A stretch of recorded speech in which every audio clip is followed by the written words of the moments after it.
Bonjour et bienvenue à tous. Ce qu'on va vous demander pour cette masterclass, c'est de vous regrouper par groupe de 4. Alors, on a essayé de faire des petits îlots de 4 chaises. Si vous pouviez vous assurer que vous avez bien 3 personnes à côté de vous. Voilà. Et on va attendre que chacun se positionne.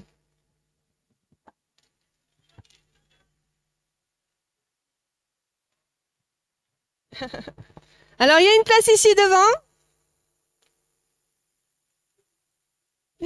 C'est ça.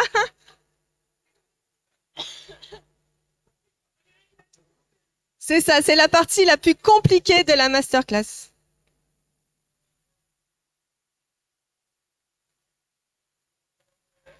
OK.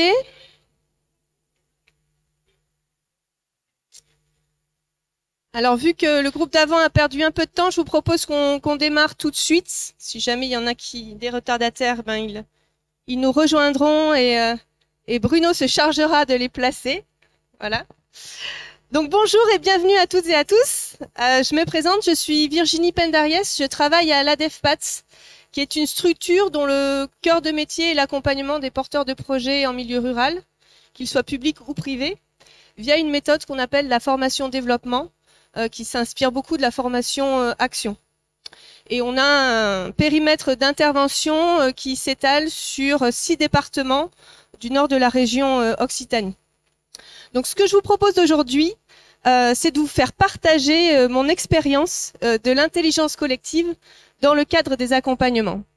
Alors, je ne suis pas du tout une experte des théories de l'intelligence collective, mais par contre, c'est une approche que je mobilise régulièrement et que je trouve qui a un potentiel fort intéressant.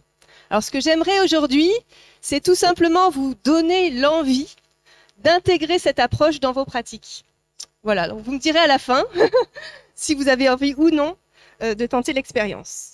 Alors, l'intelligence collective, c'est un vaste sujet qui mériterait bien plus d'un atelier de 45 minutes, évidemment.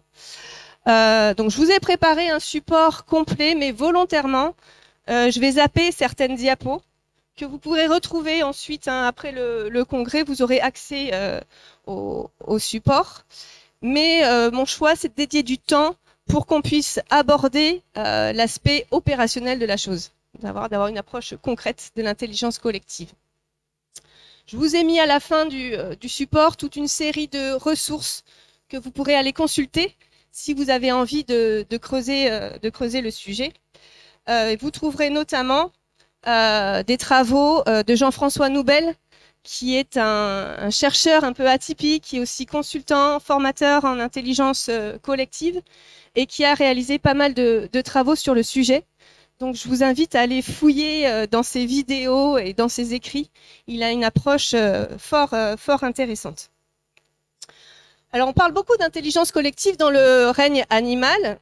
On la retrouve notamment chez les insectes sociaux. Vous connaissez tous l'exemple des fourmis qui collectivement arrivent à résoudre des problèmes ultra complexes, mais individuellement, qui ont apparemment une intelligence assez limitée. On a aussi l'exemple des oiseaux, avec les oies sauvages, qui adoptent des formations de vol en V, qui leur permettent d'augmenter leur temps de vol de 70% par rapport à un vol réalisé en solo. Donc là, l'adage ensemble, on va plus loin, prend toute sa dimension. Et finalement, l'intelligence collective chez les humains, on s'y est vraiment intéressé qu'à partir du début des années 2000, même si depuis des siècles, il y a eu des travaux qui ont commencé à explorer le sujet. Donc sur cette diapo-là, voilà, je vous ai mis quelques ouvrages phares qui ont commencé à explorer le sujet de l'intelligence collective, donc que vous pouvez retrouver et aller consulter si ça vous intéresse. Alors, ça fait déjà 3 minutes que je parle d'intelligence collective et vous devez vous demander, ok, c'est bien, mais c'est quoi réellement l'intelligence collective? Alors, j'ai essayé de vous formuler une définition la plus simple possible que j'ai finalement formulée avec une expression mathématique qui fera bondir certainement les mathématiciens, mais qui est celle-ci, 2 est supérieur à 1 plus 1, dans le sens où deux cerveaux qui travaillent ensemble produisent un résultat supérieur à deux cerveaux qui travaillent séparément. Et donc tout l'enjeu de l'intelligence collective, c'est vraiment de considérer ça, que la performance collective est supérieure à la somme des performances individuelles, tout simplement. Mais ce qu'il faut retenir, c'est qu'il n'y a pas d'intelligence collective s'il n'y a pas d'interaction. Tout se joue dans les interactions entre les individus au sein d'un groupe. Pour bien comprendre ce principe, on peut faire référence à la biologie, qui nous apprend que l'intelligence résulte moins du nombre de neurones dont on dispose que du nombre de synapses qui interconnectent ces neurones. Donc l'intelligence collective se forge avec la richesse des interactions qui sont à l'œuvre entre les individus, la richesse des échanges, tout simplement. Alors on peut distinguer, ce qui distingue l'intelligence collective du travail collectif tout court, c'est ce surpassement, ce dépassement qui est dû à la richesse de ces interactions. Okay ? Et donc le but de l'intelligence collective, c'est réellement de maximiser l'efficacité cognitive d'un groupe d'individus. Ça vous paraît clair, ce que je vous raconte? Oui. Alors pourquoi mobiliser l'intelligence collective? Les intérêts sont nombreux. Pour une entreprise, ça permet d'augmenter en agilité, d'avoir plus de créativité, d'innovation, de performance. Quand on parle des collaborateurs, c'est une approche qui va permettre de susciter une meilleure motivation, d'augmenter leur engagement, d'avoir un engagement réel et surtout de permettre à chacun d'exprimer son potentiel, sa créativité, ses talents. Alors, je vous laisserai réfléchir aux situations dans lesquelles vous pourriez éventuellement mettre en place des méthodes d'intelligence collective dans vos pratiques. Je vous en cite quelques-unes ici. Et donc, comme je vous le disais à l'instant, il n'y a pas d'intelligence collective sans interaction. C'est vraiment l'ingrédient essentiel de l'intelligence collective. Et pour qu'il y ait des interactions, il faut pouvoir instaurer un climat de confiance et permettre à chacun de se sentir libre de s'exprimer. Et pour cela, il va être nécessaire de baisser les barrières hiérarchiques et de considérer que chaque apport a la même valeur, quelle que soit notre position dans l'entreprise, quelle que soit notre fonction ou notre rôle. Alors, c'est rare que l'intelligence collective émerge comme ça de façon instantanée, spontanée, encore moins quand il s'agit de groupes importants. Donc la mobilisation d'un facilitateur est souvent nécessaire. Le facilitateur, c'est le garant du processus. C'est celui qui va amener la méthode et les bons outils. Et c'est un rôle que potentiellement vous seriez amené à jouer dans le cadre de vos missions. Pour vous éclairer un petit peu plus sur cette posture de facilitateur, je trouve que ce schéma est assez éclairant. Et il montre bien que le facilitateur est vraiment axé sur le processus, alors que par exemple le consultant ou le formateur vont être axés sur les contenus, le coach va être axé sur la personne, le facilitateur, lui, va amener les méthodes, les outils, et il va être le garant du processus qu'on va mettre à l'œuvre. Alors des outils, voilà, il en existe des tonnes, il y en a pléthore. L'enjeu, c'est de les utiliser à bon escient. Et pour utiliser les bons outils, il faut d'abord se poser la question des objectifs que l'on vise, sachant que certains outils peuvent servir plusieurs objectifs et que beaucoup d'outils peuvent être adaptés à l'infini et vous pouvez même, vous-même, construire vos propres outils, vous fabriquer votre propre boîte à outils. Alors pour découvrir ou redécouvrir certains de ces outils, je vais vous proposer un petit quiz. Donc vous allez voir, cette masterclass, je l'ai voulu assez dynamique, donc le rythme est assez soutenu. Mais c'est vraiment dans l'idée que vous puissiez mettre les mains dans le cambouis à un moment donné aussi, et que vous puissiez pratiquer un maximum. Donc cette partie un peu théorique, voilà, je la passe assez rapidement, sachant qu'il y a des ressources infinies sur le sujet que vous pourrez retrouver plus tard. Alors, j'avais au départ imaginé vous proposer de faire ce quiz avec l'application Kahoot. Je ne sais pas si vous la connaissez. Vous la connaissez tous, cette application. Pour ceux qui ne connaissent pas, c'est une application assez simple d'utilisation qui permet d'organiser des quiz en ligne, en présentiel ou à distance. C'était tout à fait adapté, mais compte tenu du temps restreint que l'on a aujourd'hui, j'ai voulu assurer et éviter les petits bugs possibles qui auraient pu être générés par des problèmes de connexion, parce que ça aurait voulu dire que chacun télécharge l'application Kahoot sur son téléphone. Bon, pour ceux qui ne connaissent pas cette application, je vous invite à aller l'explorer et la tester. Voilà, ça peut être assez chouette et très facile à mettre en œuvre. Donc, ce que je vous propose là, c'est une version beaucoup plus artisanale de Kahoot. Donc Bruno, mon collègue et qui joue le rôle d'assistant aujourd'hui, a dû distribuer à chacun des groupes un petit panneau bleu et un petit panneau rouge. Est-ce que chaque groupe a son panneau? Ouais. Donc ce que je vais faire, c'est que je vais vous faire afficher des questions sur l'écran. Vous allez avoir quelques secondes au sein de votre groupe pour choisir la bonne réponse. Et à mon top, je vous demanderai de présenter le carton qui correspond à la bonne réponse. Est-ce que c'est clair pour tout le monde? OK? Alors sur Kahoot, normalement, les résultats s'affichent en direct, en ligne, on voit quel groupe a répondu quoi, etc. Là, on n'aura pas cette fonction-là. Donc, je vous demanderai de compter vous-même vos points. OK? Sachant qu'une réponse égale un point. OK, donc il y a un petit challenge quand même là tout de suite pour gagner ce quiz. Donc on va voir si c'est vraiment clair. Première question. Avez-vous compris les consignes? Ah, alors il y en a qui n'ont pas compris parce qu'il y a quelques secondes de réflexion avant de lever le panneau. J'ai pas dit top.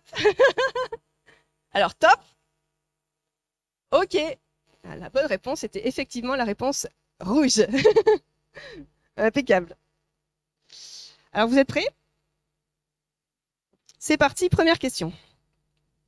La méthode dite du coach personnel consiste à ce qu'un membre du groupe joue le rôle de coach, réponse rouge, se mettre à la place d'une célébrité, réponse bleue.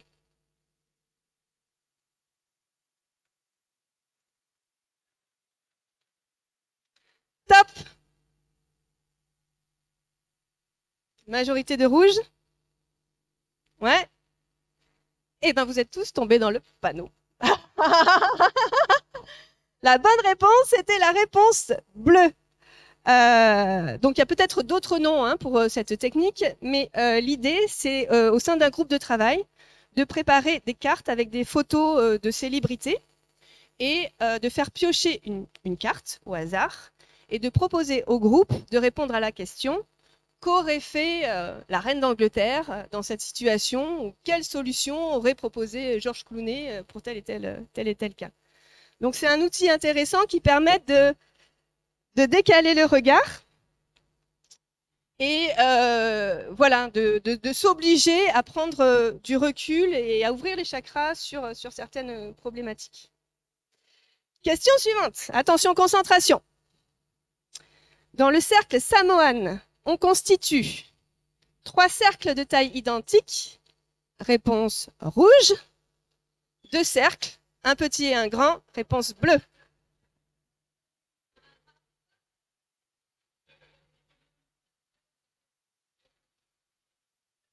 Top! Allez, allez, on donne la réponse. Ah, c'est partagé. Et la bonne réponse est la réponse bleue. Donc effectivement, L'idée du cercle samoan. Alors, je vais vous demander peut-être de commenter les réponses un peu après, enfin pour ceux qui veulent avoir les explications des outils, pour que vous puissiez m'entendre. Les cercles samoan, l'idée c'est de constituer deux cercles. Un petit cercle où vous aurez les gens qui prennent la parole, et un cercle plus grand autour, ce sont les personnes qui écoutent.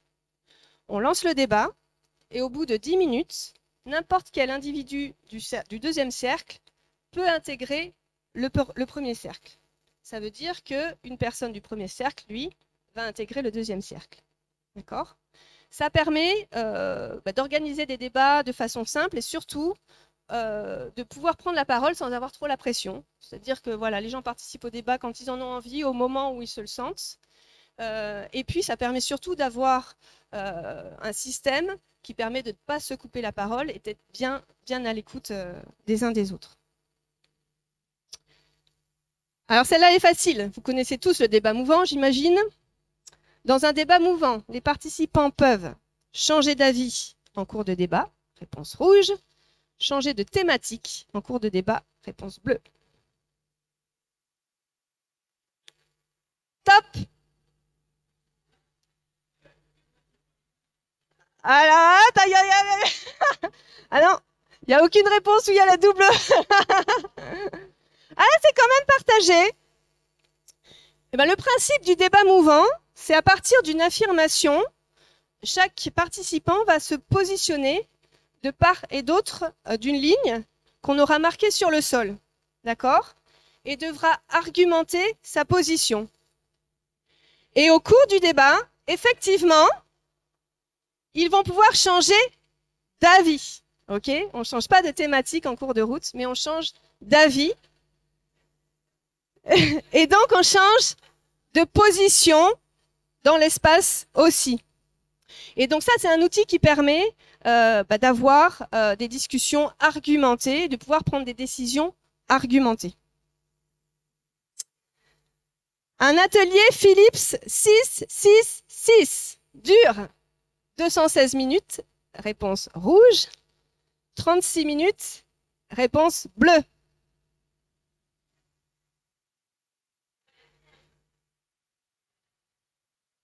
Top! Allez, on répond. Allez, il y en a qui hésitent encore.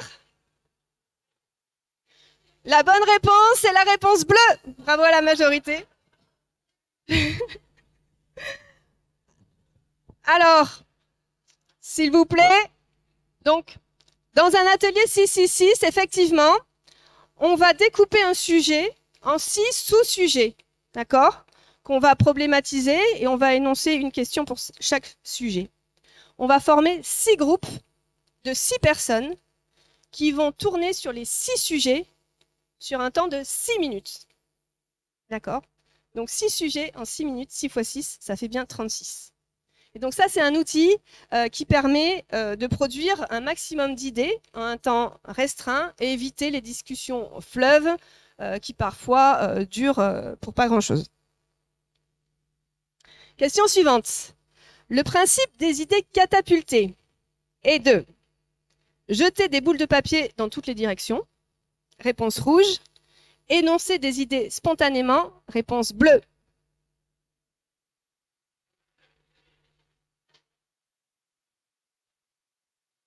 Top!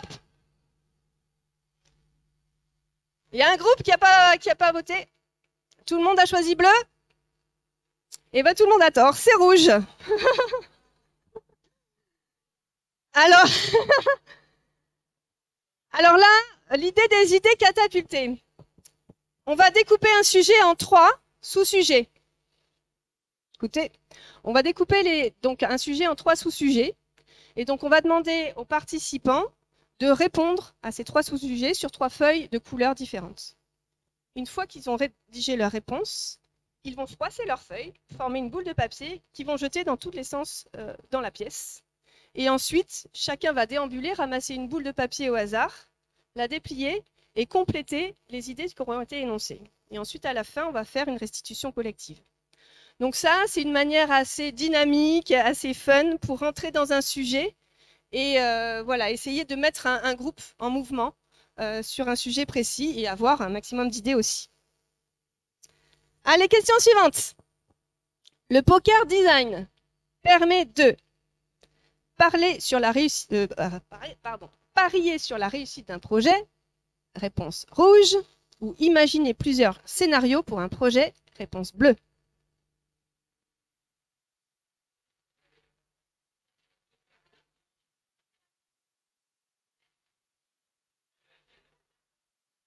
Top! Allez, allez, on répond. Ah, là, il y a des hésitations, là. Ok. Ben, effectivement, c'est la réponse bleue qui est la bonne. C'est imaginer plusieurs scénarios pour un projet. Alors, comment ça se passe, le poker design? S'il vous plaît, essayez d'être attentif à la réponse, enfin, si ça vous intéresse, pour que vous puissiez avoir voilà, des éléments un petit peu argumentés pour choisir tel ou tel outil après par la suite, si vous voulez les tester. Donc, le poker design, c'est un jeu de cartes, en fait, qu'on fabrique nous-mêmes, et dans le cadre de groupes de travail. Et alors, il est constitué de plusieurs familles. Vous pouvez faire la famille des personnages usagés, la famille des actions, la famille des lieux. Et vous allez proposer à chaque groupe de tirer une carte dans chaque famille. Okay, et à partir des cartes que le groupe aura tirées, il va devoir scénariser un projet en tenant compte des éléments inscrits sur les cartes. Okay, donc ça permet vraiment de favoriser l'idéation, la créativité, et voilà, de faire tomber les barrières des idées préconçues du c'est pas possible ou on n'y arrivera jamais. Donc c'est un outil assez intéressant en termes de créativité. Alors la suivante, elle est facile normalement. Vous connaissez tous le co-développement. Le co-développement, ça permet de résoudre un problème entre pairs, réponse rouge, ou se former à de nouvelles pratiques, réponse bleue. Allez, top, là, tout le monde a déjà son panneau levé. Ouais, c'est ça. C'est bien la réponse rouge. Donc, le co-développement, le principe, c'est de se retrouver entre pairs, entre chefs d'entreprise, par exemple, et de jouer à tour de rôle le rôle de client ou consultant pour essayer de débloquer voilà, certaines situations. Et donc, c'est un système qui permet l'entraide entre pairs. OK. La technique boule de neige permet de passer des visions individuelles à une vision partagée, réponse rouge, faire émerger un maximum d'idées en un temps restreint, réponse bleue.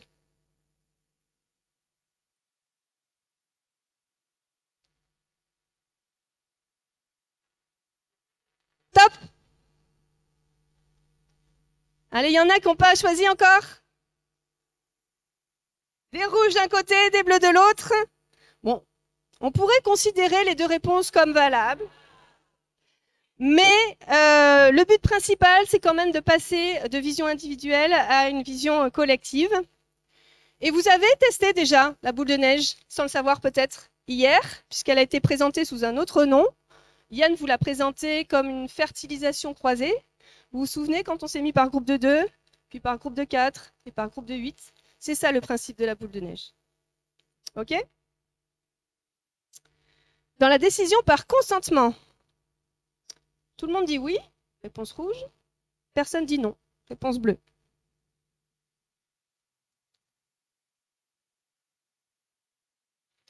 Top! Ouais. À l'unanimité, personne ne dit non, c'est ça. Donc, vous connaissez certainement ce processus qui permet donc de prendre une décision en levant finalement toutes les objections possibles et on ne prend la décision qu'à partir du moment où il n'y a pas d'objection raisonnable qui est formulée. Allez, la dernière. Un mood board se réalise avec des collages d'images ou des graphiques colorés.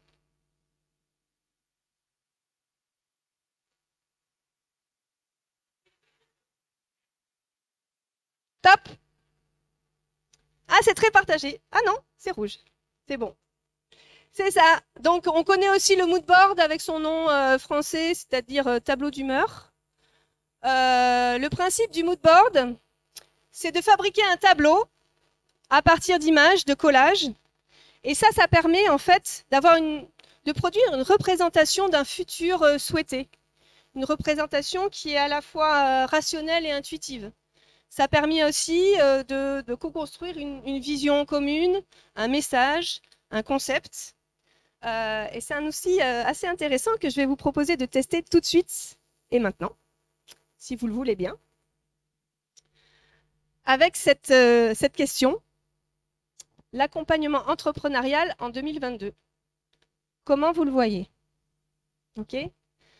Donc là, c'est évident que c'est un petit test que je vous propose, que dans la vraie vie, il va falloir beaucoup plus de temps que ça pour organiser un atelier de création d'un mood board. On a très peu de temps, mais l'idée, c'est que vous puissiez vivre une petite expérience d'intelligence collective aujourd'hui et que vous mettiez les mains dans le cambouis, que vous passiez à l'action tout de suite. Ok? Donc, vu qu'on a peu de temps, je vais vous demander de respecter scrupuleusement les consignes et le timing pour qu'on arrive quand même à produire quelque chose. Alors, vous êtes par groupe de 4. Vous allez rester par groupe de 4. OK? Ce que je vais vous proposer, c'est dans un premier temps, prendre 5 minutes entre vous pour échanger sur le sujet. Quelles sont vos visions de l'accompagnement entrepreneurial en 2022? Comment vous voyez les choses? OK? Ensuite, tous les 4, vous allez vous diriger vers une des affiches marron que vous voyez tout autour de la salle. D'accord? Au pied de chaque affiche, vous avez une caisse avec du matériel à votre disposition. Vous avez plein de revues que vous pouvez découper à volonté. Vous avez des ciseaux, vous avez de la colle. Vous avez sur la table du fond du matériel supplémentaire avec des matières, de la feutrine, des petits pompons, des plumes si vous voulez les utiliser. Il y a de la colle spécifique aussi. Et donc, vous aurez 10 minutes pour créer votre mood board. OK?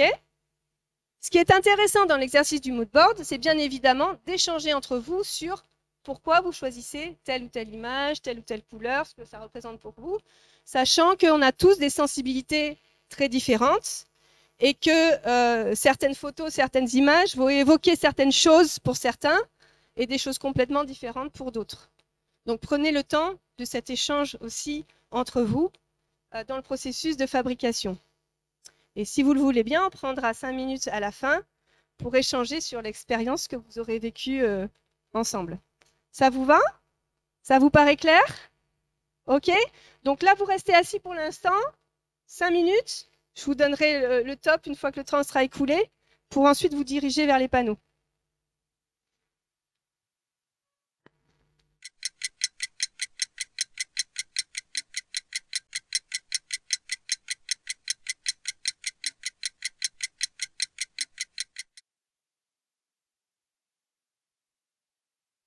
Alors, le temps est écoulé. Je vais vous demander de vous positionner devant une affiche, celle qui est le plus proche de vous, et de chausser vos ciseaux, vos tubes de colle. Et c'est parti pour 10 minutes de créativité.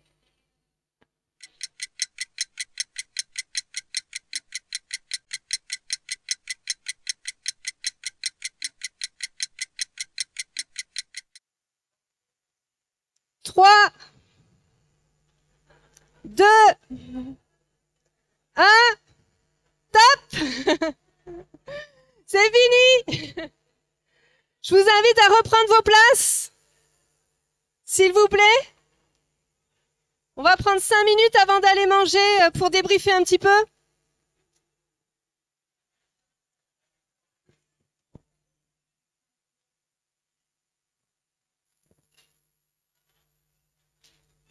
Alors, vous pouvez prendre une photo de votre œuvre quand même.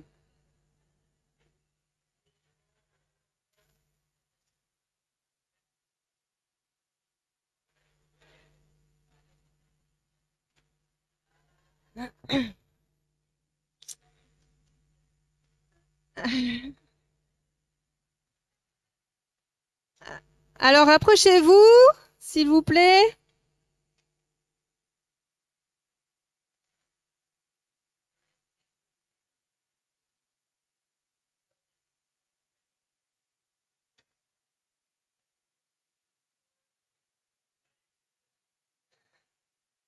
Alors, est-ce qu'il y en a qui souhaitent partager leur vécu? Qu'est-ce que cet atelier vous a apporté? J'entends de l'excitation. Passage à l'acte. Bon, déjà, est-ce que ça vous a donné envie de tester des choses dans vos pratiques? Ouais? Ok, bon. Super. Déjà, c'est un bon point. Et par rapport à l'atelier Moodboard lui-même, vous en avez pensé quoi? Est-ce que vous avez réussi à échanger au sein du groupe un petit peu? Ouais. Est-ce que vous êtes fiers de vos œuvres? Je pense qu'on va pouvoir réaliser une expo Procréa. Ça va être une grande première cette année. Non, franchement, moi je suis ravie parce que imaginez, vous avez eu un quart d'heure et en un quart d'heure, vous avez réussi à produire une expo sur l'accompagnement entrepreneurial en 2022. Donc je pense que vous pouvez vous applaudir.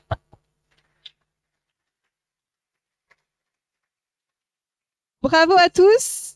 Sauf si vous avez des questions, je vous propose de vous libérer pour aller manger puisqu'on a pris du retard au démarrage. Et je suis à votre disposition voilà, jusqu'à la fin du séminaire si jamais vous voulez échanger sur le sujet, bien sûr. Sachez que je vous rappelle qu'à la fin du diaporama, il y a toute une série de ressources que vous pourrez aller consulter, et notamment le site de la DevPat qui propose une boîte à outils sur notamment les démarches participatives. Donc n'hésitez pas à les fouiller parce que c'est des outils que vous pouvez vous réapproprier dans d'autres circonstances aussi. Allez, à bientôt, bravo à tous!